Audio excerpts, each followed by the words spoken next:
bobbin thread always comes off to the left of the bobbin on this little machine.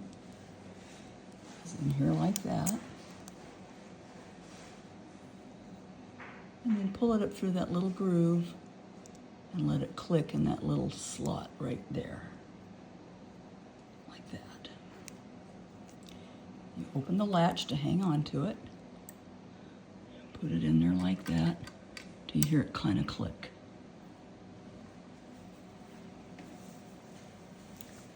And then to thread it like this. I like to hold on to it to give a little tension on my thread.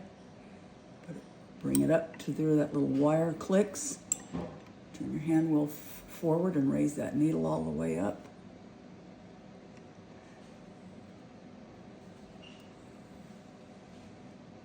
Oop, there we go. Through there. And there's that little pigtail, whoop, pigtail there. Like that, that, and that.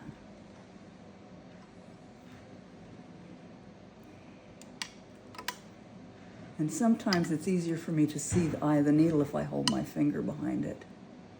It's easier to see it and to thread it.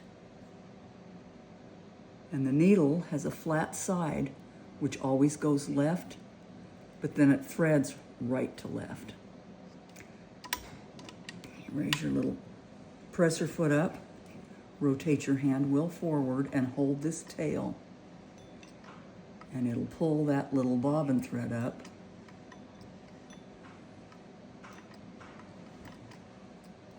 All right, it's gonna not do it again, okay? Let me try it again. Nope. Pull that thread out a little longer and put it back in there. I'm gonna have to get my head in the way again.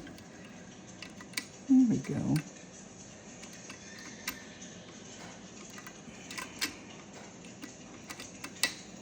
There, it clicked.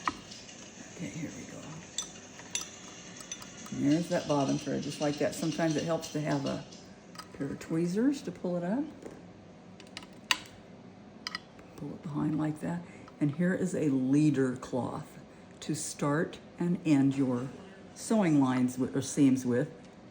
So you put it down, sink your needle in, hold those threads, and start sewing, and then you'll never have a thread jam if you do that.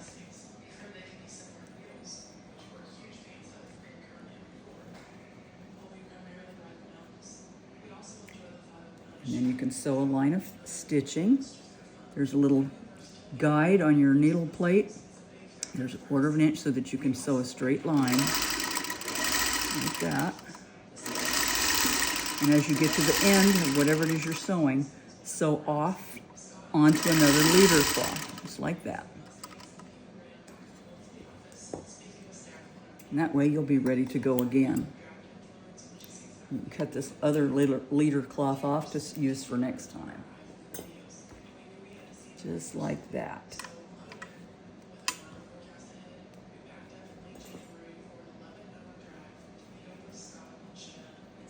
Another way to bring your bobbin thread up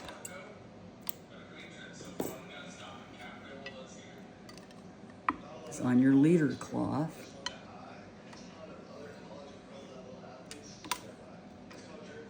Hold your thread and bring it up through the cloth like that.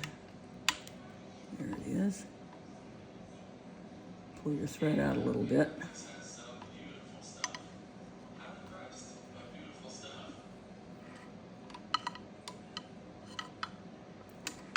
So that you can start on your leader cloth. And then sew another seam and end with a leader cloth.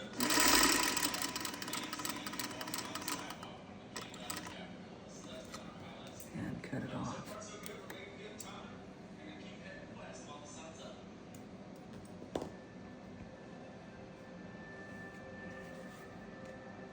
I am making this little video for my great niece, Aspen. Her mama is my great niece, but Aspen is my great niece. And this little machine is just like the one Aspen has. And it's probably about from 1952 or 54.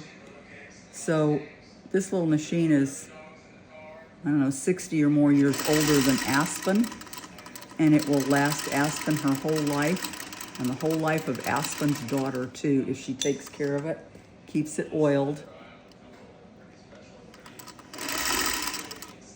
And I sent Aspen also some little goodies, which includes a pair of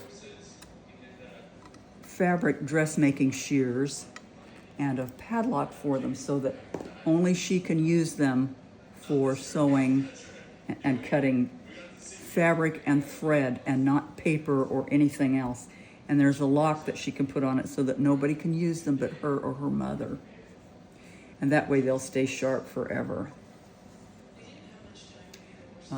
Also, if you need to find you're going to make a mistake and you want to go back and it's like, oh, that one stitch is too much, don't turn the hand wheel back. Use this reverse lever, push it up, and it'll automatically go back for you because you don't want a thread jam. You can also secure a seam by back stitching a couple of stitches. Put the lever back down and then forward stitch again. There's your leader cloth. And here's another little seam to sew. Sew off of your leader cloth onto your next seam, off onto a leader cloth. That way you're always good to start for the next time.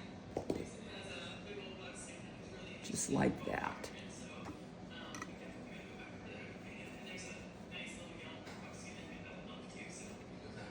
Pretty soon, before you know it, you'll have a quilt, or a blanket, or a bag, or an apron, or just any number of things, but always remember to sew off onto that leader cloth. Love your machine and give it lots of oil, and keep a good needle in it.